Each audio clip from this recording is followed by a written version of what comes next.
Hello, everybody, and welcome here to Daytona International Speedway here for the Prestige Cup Series, for the Prestige Racing Series. Hello, my name is Christian Delgado, and alongside with me, once again, welcome back to the broadcast booth, Peter Terrio. Peter, how's your evening been? Oh, it's been incredible, and it's going to be even better getting to watch some great racing tonight. A lot of cars for this race tonight. A big race later, but first they have to tackle this 15-lap duel. Definitely a big race for tonight. This duel, I mean, it's going to get you in or out of this race. So, I mean, obviously, drivers going to have to work hard to, get themselves into a spot to where that they can, race into this big race for the Team Foster 250 later on tonight. Seeing a lot of drivers really make good use of this practice time right now. Big packs, working around, seeing that new drafting. This next gen recently got an update on iRacing, and it's really changed how the car drives, especially on these super speedways. The draft package has been revamped, and drivers are trying to get familiar with it coming up to this duel. And currently, right now, out on track, Preston Salmon is your quick time of 46.289 in that 71 machine. Yeah, Preston looking pretty quick out here. Obviously, like you said, Peter, using this practice to figure out this draft with the new update, it has really changed the way these cars draft. You see Jacob Quill now go to P2 and practice, but these cars, they drive completely different now from what they did back before this update. The side draft isn't really there as much anymore. You can't really get up to a guy as or the back end of another driver as you could as well before, and it just has really made the super speeder racing, I mean, undoubtedly more realistic, but it's also made it a lot harder to kind of get together with a person you trust or someone who can get you up there and just kind of drive through the field.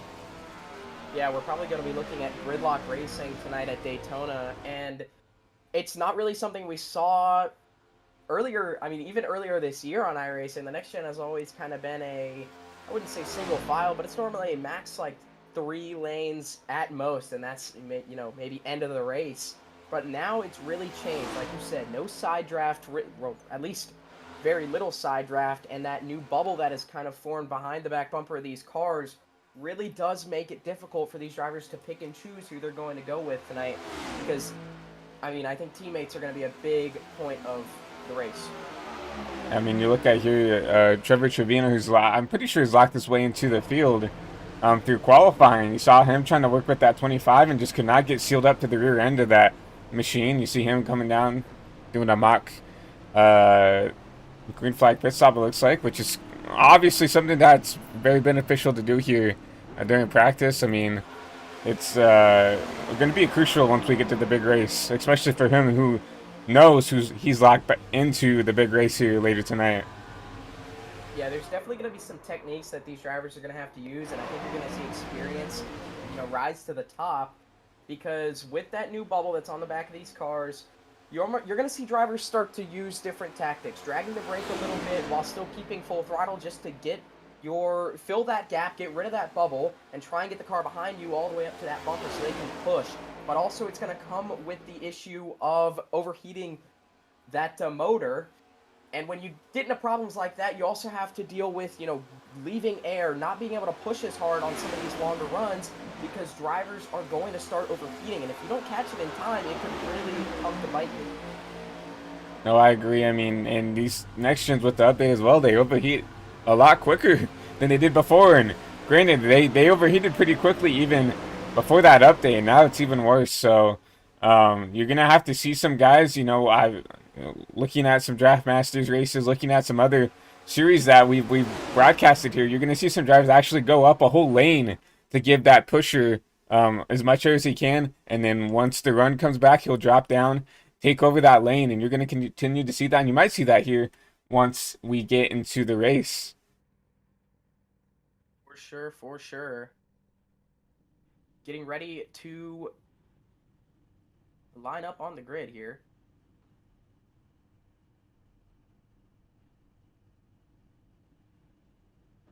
I will apologize for the ticker, a little malfunction. Obviously, we did have a little bit of a issue with the session where it's just a timed race. It's a timed race, and there's not gonna be laps, so we're gonna try to call it by ear when it comes to laps. Obviously, the ticker's not gonna be able to show you guys what lap we're on. It's gonna show, and if we try to get it, I think it's gonna, yeah, lap zero of infinite amount of laps here. So we'll probably just go off of time here. I really don't know what to put on here, but we'll just try to call it by ear for you guys at home.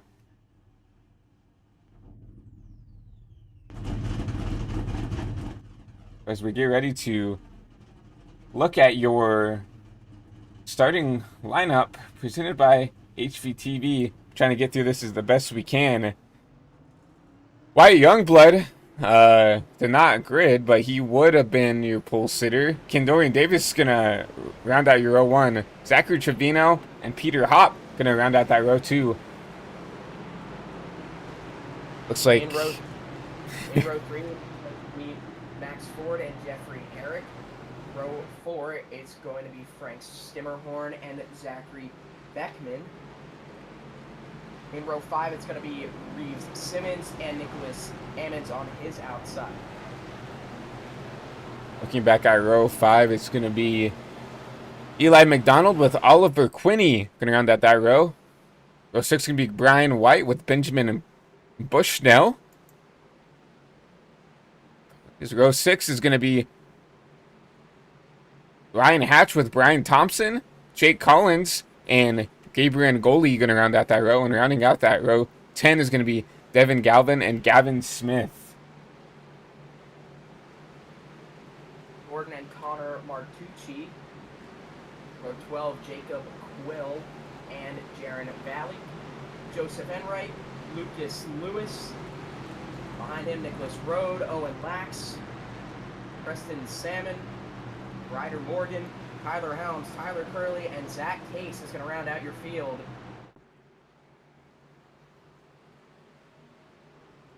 That's I'm about to say a huge field here, and looking back at Tyler Curley, he won the Clash last week, and it started from the back. It's gonna be a big fight to get him back up to be in contention to, have a good starting spot here in the 250. But we do see the pace car take that hard left. A 15 lap shootout here. And Kendorian Davis, Zachary Trevino gonna lead us to green.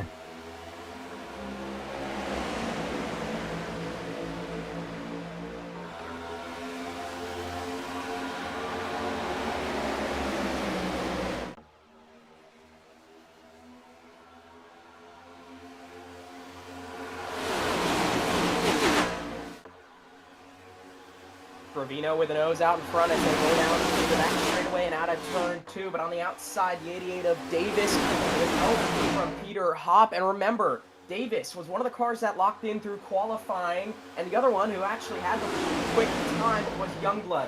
He started from the pits wanting to save that car, just wanting to make sure that he has a car for later tonight. Yeah, I mean, not a bad call to... Oh, come around to the back. Some couple cars around the back. I didn't catch a look at who it was, but the caution's going to wave. like the 48 of Tyler Helms. Saw somebody bounce off the wall coming out of 4. We'll see if we can find what happened here.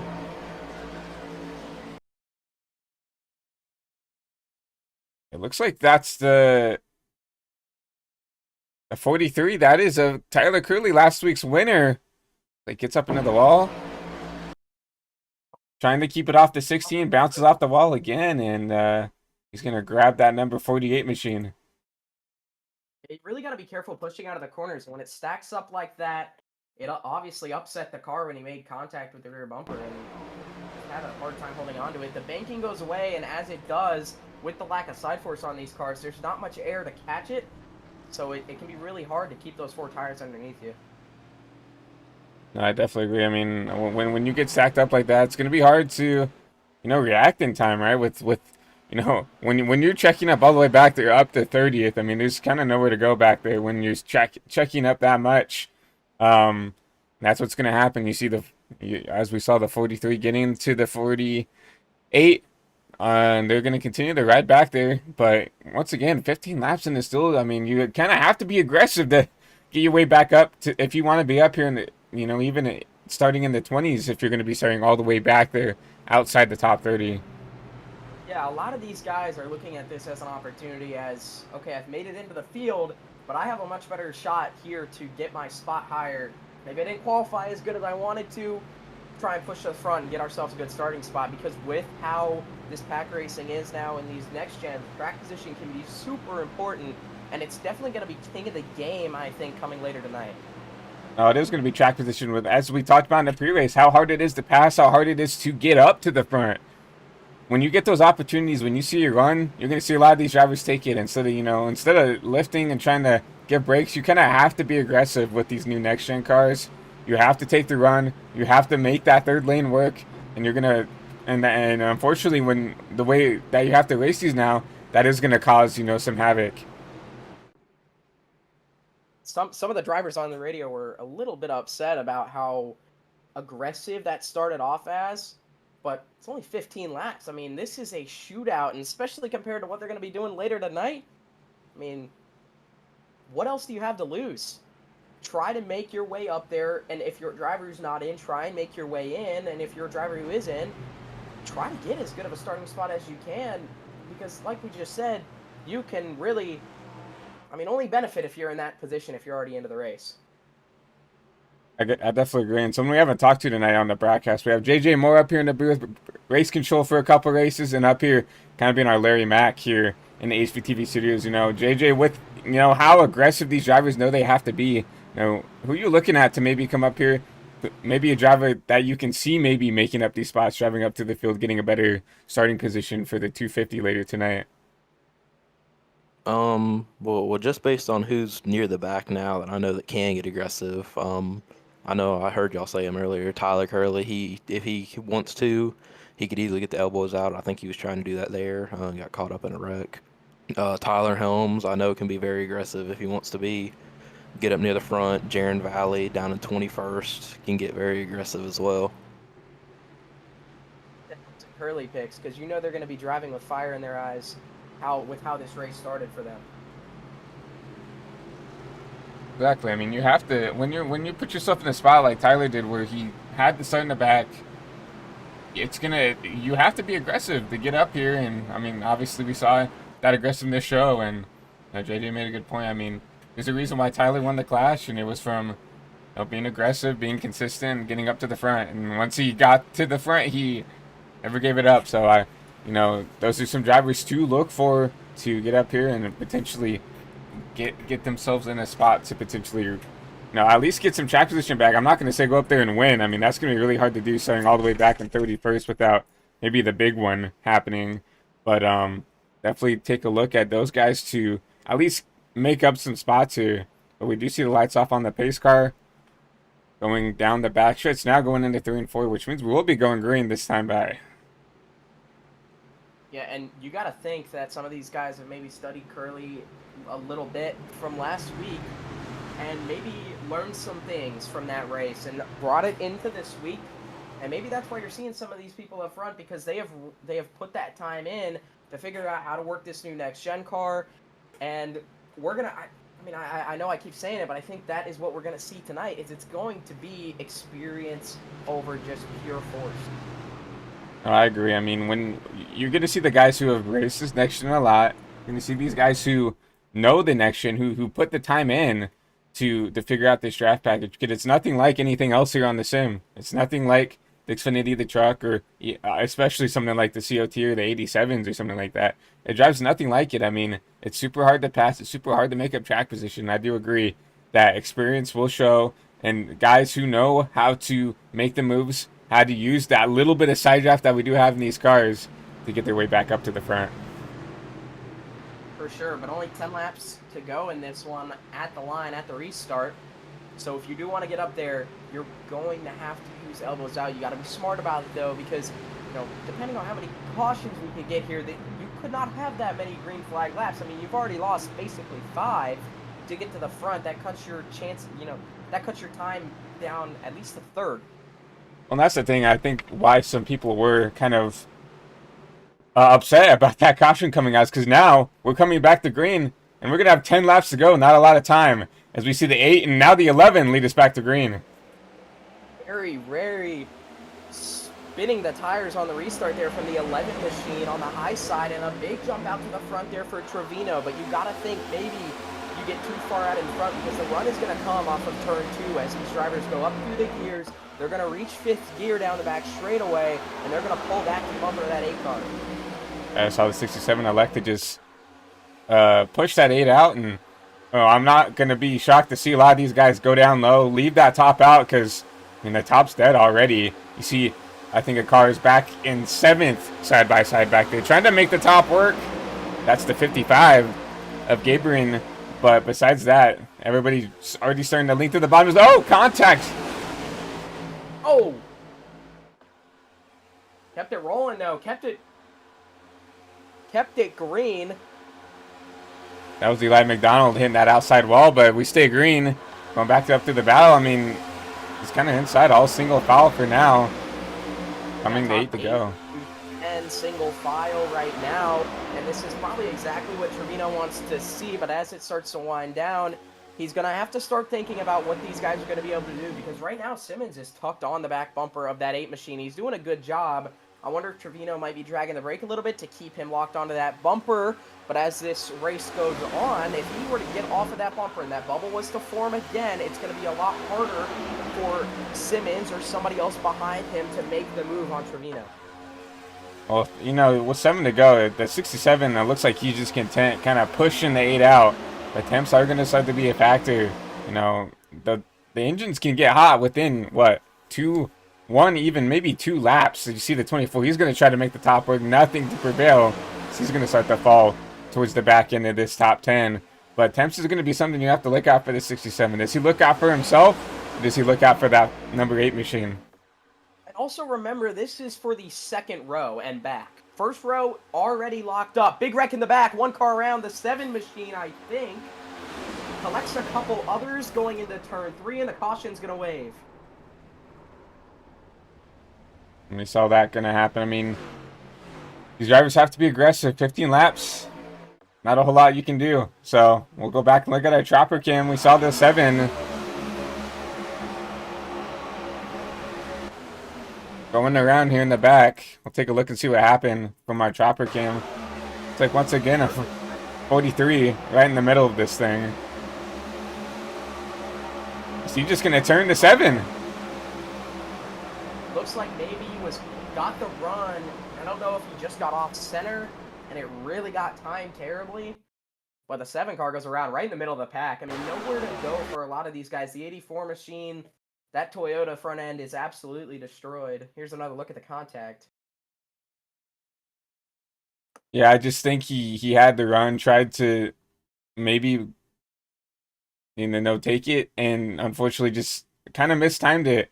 And when he figured out that he wasn't going to get cleared, tried to push the 7 out, and unfortunately just once again was not square. And with these new next gens, especially with the new, I think, from a little bit of racing these things, they're a lot more sensitive with the pushes. If you're not square, or even if you swipe on the rear end, it really upsets the cars here. And that's exactly what the 43 did. Tried to pull out a line, unfortunately couldn't do it in time. Kind of swiped on the 7. And that's gonna definitely turn that car around.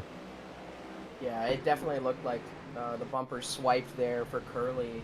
And I don't know if he was trying to give him a push, and it just, the bumper swiping ended up dislodging both of them a little more than they expected, and ended up with him on the outside of the 7, or if it was just something else. But not a very common incident that you'd see out of the 43 from, your last week's winner.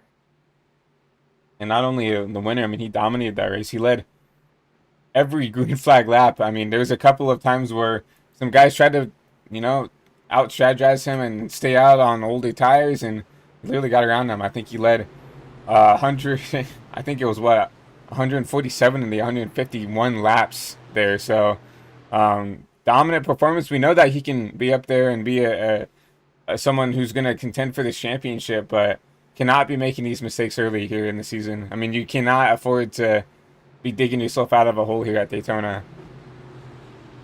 Yeah, he'll be exciting to watch later tonight because he's obviously going to have a lot of fire under him. He's had a rough duel so far, and he knows that he has the speed in that car. Like, he knows he has the talent, the experience to do what he needs to do, but he's just going to have to put it together, and it's going to take a lot of time. It's not easy to cut through the pack, especially with the size of the pack we have tonight, but he's got a lot of time in the race later tonight, so he's just going to have to reset in the little break that they're going to have in between, try and regain his focus, try and get the most he can right now with the little laps he has left, and move on to that race.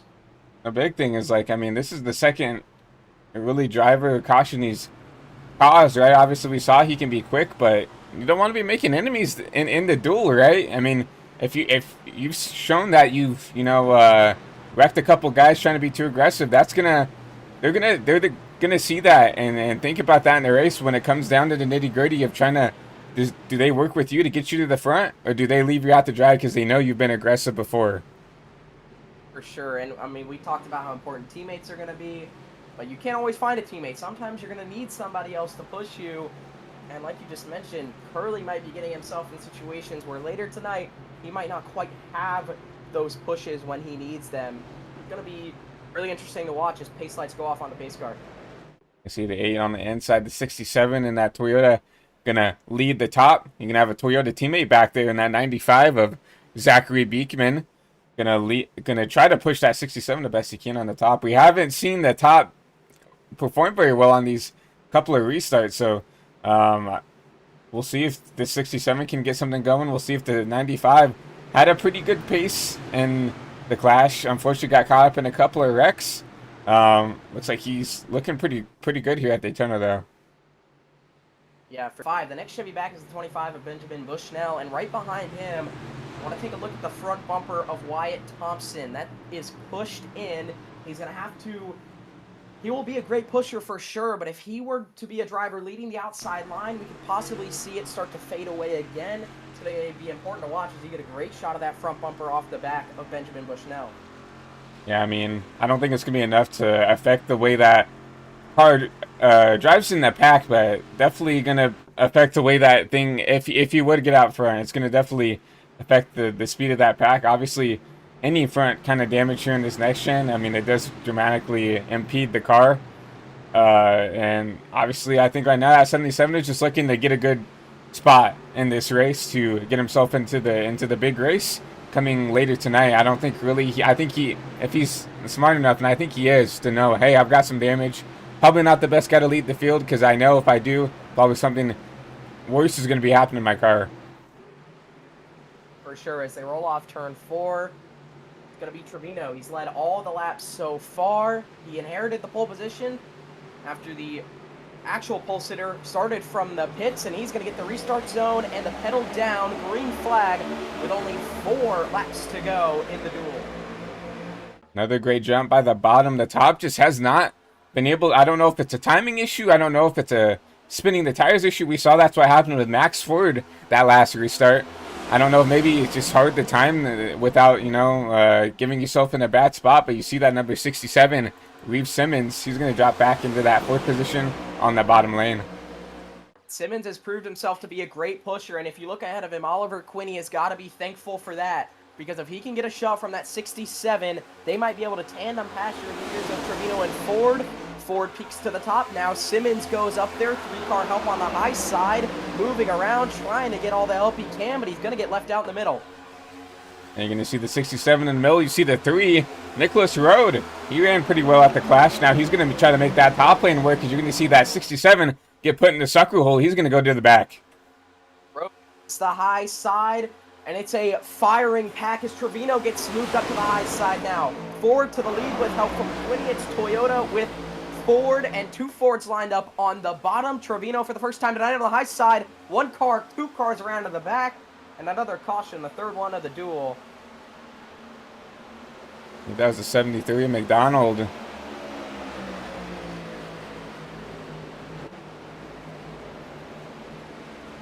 Take a look and see what happened here on the HVTV replay. I think Reeve Simmons may have been involved in that.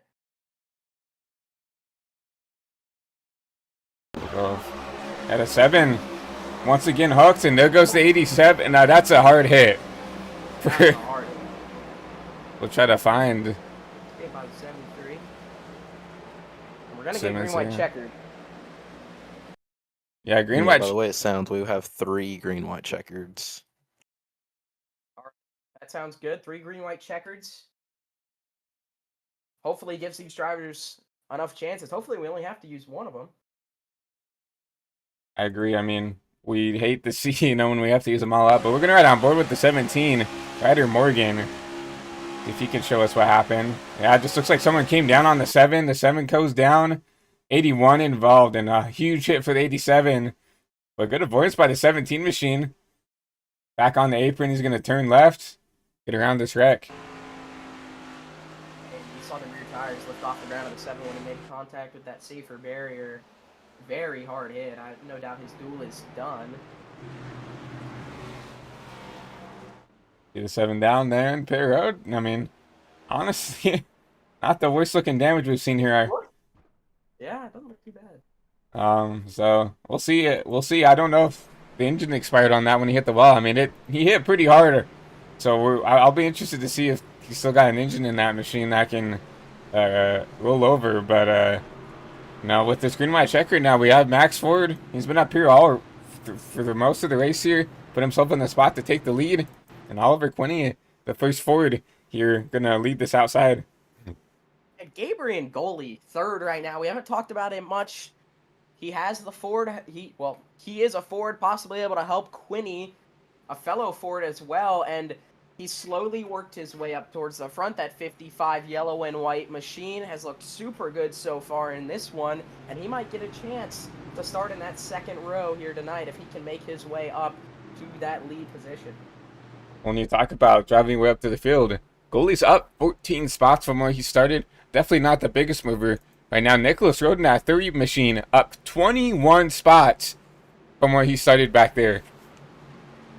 And we saw him leading the top that last time, right before that caution came out. He obviously has the speed to lead one of these lanes, and he's not afraid to do it either. Look for him to possibly be one of the first drivers to poke their nose out, make that opportunity, and force that opportunity so that he has it, because he doesn't seem like he wants to wait around. He is not content sitting behind, and I'm sure he's not content sitting behind Zachary Trevino right now in 5th. He's going to want to get to that front spot.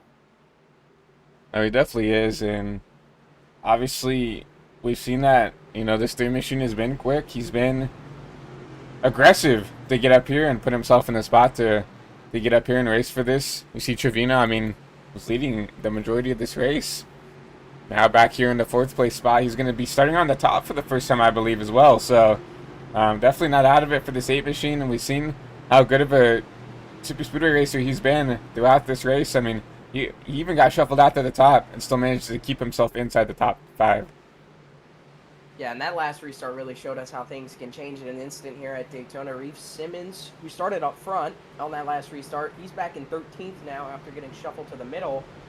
And Tyler Curley, historically not been as good in this race, but if he can be one of the drivers that pioneers that top, in maybe this last lap, because it's going to be a green-white checkered, he might be able to salvage this duel that has not gone his way. Yeah, I was looking at him in the back. He was making some aggressive moves, going on himself up inside the top 10. We know that he can, and he talked about in his interview last week when he won the Clash, and this is probably my best skill set is super speedway racing.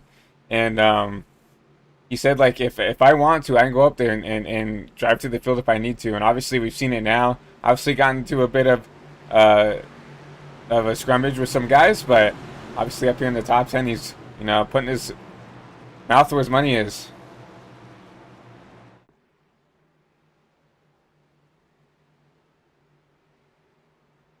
As they go down the back straightaway, the pace car hopefully leading them for the last time in this duel. And it's a new cast of characters on the front row this time. The 11 machine of Max Ford. He's on the top of Gabriel goalie. And you got to think that Max Ford with Trevino behind him has got to be feeling good because Trevino has had a very strong car today. It's going to be interesting to see how the top looks. Remember, Max picked the top with Trevino. Interesting to put the 2 Fords together, but obviously he's going to lead the start here in that 11 machine. We have Trevino back there, who's been notoriously pretty good on these restarts. So we'll see how this top works, but you're going to see the pace car hard left back on the pit road. Going back into the restart zone. It's going to be 11:41. Back green for overtime here in this first duel. We're not very locked together there with Trevino, as the bottom lane is locked, but they got a much worse restart than your leader. They're hooked together, top 4 on the bottom. Top side is spread out through the top 4. Now as Trevino closes in on the back bumper of the 11 Ford. Pushes there. Now the contact in the center of the corner, shoving him out front. 3 going to try to make it 3 middle. Now 4 wide for that P5 spot. No. Someone wrecking down the back. Multiple cars. Huge wreck down the back. Another caution, another overtime. That was a big one. I mean, we're going NASCAR overtime. That's what you got to do if you want to make those spots. And this is what happens when you make those moves. And that's going to be a big wreck involving a lot of these drivers here. 3 wide can work here. 4 wide does not often work. And I think that may have been what we had seen there. Machine. Caleb tries to make a block. Just no, the 24 is there. And know where that 24 can go. And then that just kind of, I think there's several wrecks that happen amongst that. I don't know if maybe people are reacting to the 00, but you see the 95 getting involved in one of these. I think there's just several kind of other wrecks that get kind of triggered off due to that 4 wide. Oh, we put them 3 wide. They did it at the exact same time. One went to the top, one went to the bottom, and it bottlenecks coming off of turn 2 there. And you just run out of real estate. And unfortunately, that is what happened there for the 00. But guess who made it through? Nicholas Road. He is still on the charts in front. He's now in 4th. And looking at that, Big Rig looked like it started from that 95. Looked like he tried to check up to get around the wreck. Kind of got the bumper put to him, and it kind of just shot him back up the track. And when you got a slow car coming up the track, I mean, not really anywhere for some of those drivers to go. But look at that. You talk about Nicholas Road. Tyler Curley up into that P6 spot. Wow, how much it can change. We got 2 corners done, and 2 drivers that we've been watching climb through the field this race have both made their way towards the front. They are clear contenders now on this green-white checkered. I think a lot of drivers, though, are just hoping we make it back to the white. No, I agree. I mean, we saw right there, we have 3 green-white checkers. We just used one of them up there. We have 2 left. I guess, you know, I would like to see them be a little bit more passive. I mean, at least get to the white before you want to take a 3, so you don't have to stack everybody back up, you know, and then kind of let everybody race amongst themselves. But, I mean, we'll see how it works out. We still have Max Ford and Oliver Quinney still your front 2 here coming to the green. 2 laps to go. He got a great jump last time, and it really did work out for him. Trevino caught him in the center of the corner, didn't try and make a pass on him, but count on Trevino pushing you in that situation if it is 1 to go. No, I agree. I mean, Trevino wants to win this duel. I mean, he's shown that he wants to be up there leading the race. And, you know, when it comes down to 1 to go, I mean, regardless if he's a teammate or not, you know, it's kind of that thing of like, we'll help you get to the front. But when it comes to the white flag, every man for themselves, right? And that's how it's going to be. You're not, unless you have someone who's really dedicated into getting you to a spot or to a win, it's always going to be every man for themselves, at least coming into 3 and 4 on that final lap. Yeah, no doubt about it. And don't forget, Zachary Trevino and Nicholas Road are teammates. They're actual teammates for Quill Speed Performance, and they are hooked up bumper to bumper. Now, on this restart, they're going to be next to each other, but could we see some team games come into play here? We've seen Road have a great car, and obviously Trevino has one too because he stayed up front this whole time. Both of those machines show a lot of pace, and we could see some teamwork happening because they probably are the most formed up teammates right now in this top group of cars. No, I agree. I mean, especially here when it comes down to, you know, this hopefully this final green-white checkered. I mean, it is going to be about who can link up, who can find those guys that they can work with, whether it's teammates, whether it's trusted allies that they've raced with before, maybe in other leagues, maybe in officials, right? And with that Quill Trevino Motorsports camp right there, it's you know, you have your teammate right there, right? Who you can work with, who you can coordinate to get down or to get behind to try to push them out. Yeah, it's going to be fun to watch to see what they're going to be able to do here on this restart to get hooked up. But you know who's not going to give them time to get hooked up? Is Tyler Curley. He has obviously shown he is ready to go to the front. He's not afraid to make moves that might put him in bad situations here. And he's definitely not going to leave any gaps open for those two teammates to get hooked up. So they're going to have to figure this out, because I don't think anybody else is going to either. But with the hard-charging car of Curley behind them, who has been in some incidents early. He's going to put some guys in some by him, trying to... Ford, Quinny, Trevino, and Road on your top 4 positions. It's a Toyota, Ford, Chevy, hard left into the pit lane, hopefully. Oh, teammates kind of lined up with each other at the time. He took the bottom, gets the jump, and just the same, who also wanted to get to the bottom, Quinny left out to drive. Lets that 41 in, a little Ford teammate action. And they are going to try to generate a run to get around and use that top. Here comes Curley on the top. Curley by himself now with Quinny, side drafting down the back straightaway, trying to get that Toyota 43 nose to the front of this field. It's a losing battle on that high side, 2 versus 3. Now it's 3 with the 55. As they roll out of 4, it's going to be the white flag at the line. Gavin Smith in that 16 going to fill that empty gap that those guys who went up to the top is... Oh, a block by the 11. Ford with a big block, 3 wide for second, opens the lane for Trevino with help from his teammate, Nicholas Road. Ford still with the nose out in front, but Trevino has the push and the help on the bottom, wrecking in the back. All that work that Curley did just went up in smoke, up out in... Now outside of the top 10, and now it's going to be side by side, 8 versus 11, Toyota versus Chevy going into 3 and 4. Incredible save in the back, but it doesn't matter. Nicholas Road pushing Trevino with Ford on the high side, help from Quinny. It's going to be a drag race through the corner and out through the short chute. Trevino with the nose. Got the outside, the bottom with a good push, and he's going to go up there, block the 11, a huge back in the back in the photo finish. Give it to Trevino. Trevino with the win, help from his teammate. Huge wreck at the line.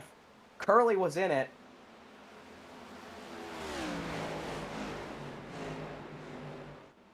Two teammates, 1-2, Trevino, Road, and then Golly.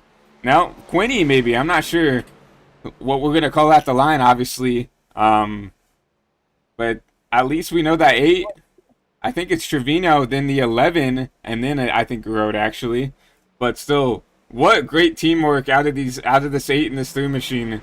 I mean, they took everybody went up to the top to get around them. They took the bottom and said, well, if you're going to give it to us, we're just going to take it, and we're going to go and push this 8 out to this dual win. Yeah, great teamwork there. Great track position from the 8 and the 3 to get down on that restart there as well and link up, and it really worked out for them as it, Ford went up to block, and it opened the lane, and you got to think that may have been the turning point. It allowed Trevino to get his nose in clean air and just take that bottom lane to victory.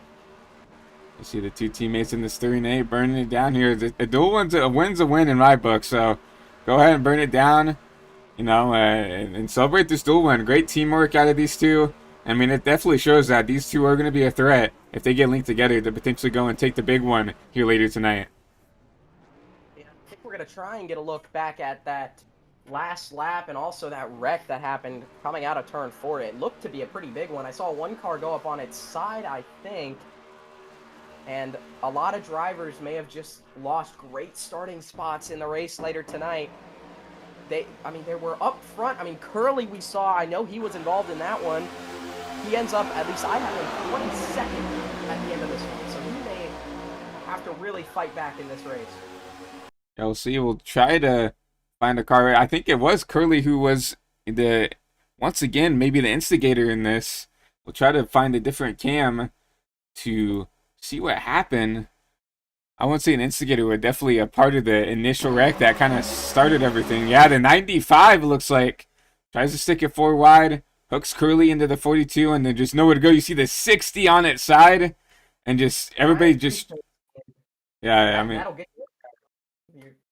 What you get when you run a Ryan pre-spain scheme at Daytona. Yeah, and oh man, just nowhere for anybody to go there, and that's just people racing to the line. That's classic Daytona, people trying to make a move out of 3 and 4 to get to the line, maybe get a spot or 2, and we'll take a different look at it here. Yeah, you see the 95 with the run, gets into the back of the 42, tries to make it 4, Unfortunately, just gets into the side of the 43 hooks that orange machine, and then just nowhere to go for any of these drivers here. Coming to the line, it's just who can get through, who can get through the safest, who can get through the cleanest.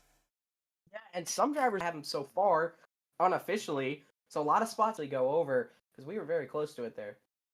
Jacob Quill in the 33 machine, teammates with the your 8 and your 3 machine. So, Quill getting a decent starting spot, but once again, congratulations to Zachary Trevino on this dual win. Obviously, help from his teammate in that 3 machine, but once again, great teamwork out of that Jacob Trevino Motorsports bunch.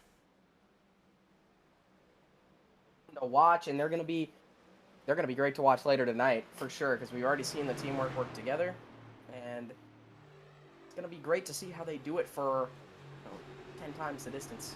Yeah, I definitely agree. It's going to definitely be a heck of a show for you fans at home. Unfortunately, we're not going to pull up your unofficial race results just due to the session being a little bit bugged. We're not going to have the accurate results, but obviously we see Zachary Trevino right there, once again burning it down with his teammate here. So once again, congratulations to that 8 machine and securing that second row there to start the Daytona 250 later tonight.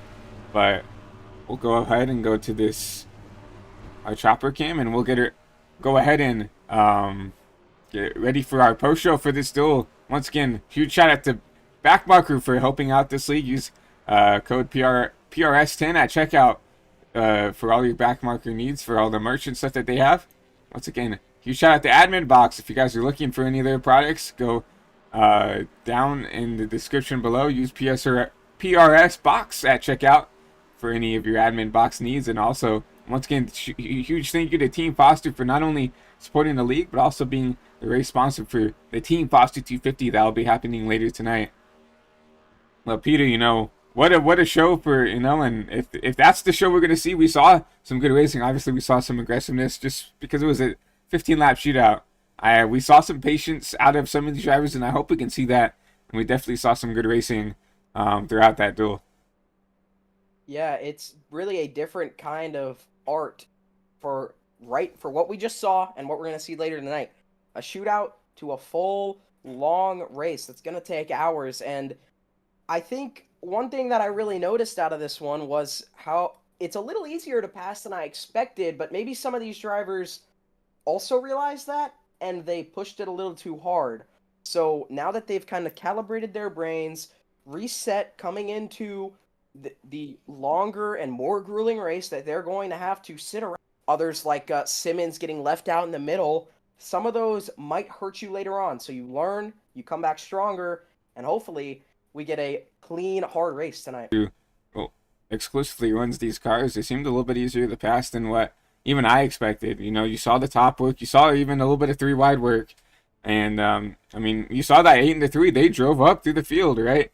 And they did it pretty easily, and obviously we saw the 8 bring it home here for this first, still locking out that 3rd place position to start the Team Foster 250. But from everybody here in the HVTV studios, we'll be back in a short while for the big race, but we appreciate everybody for coming out, watching this amazing and exciting duel. Once again, congratulations to Zachary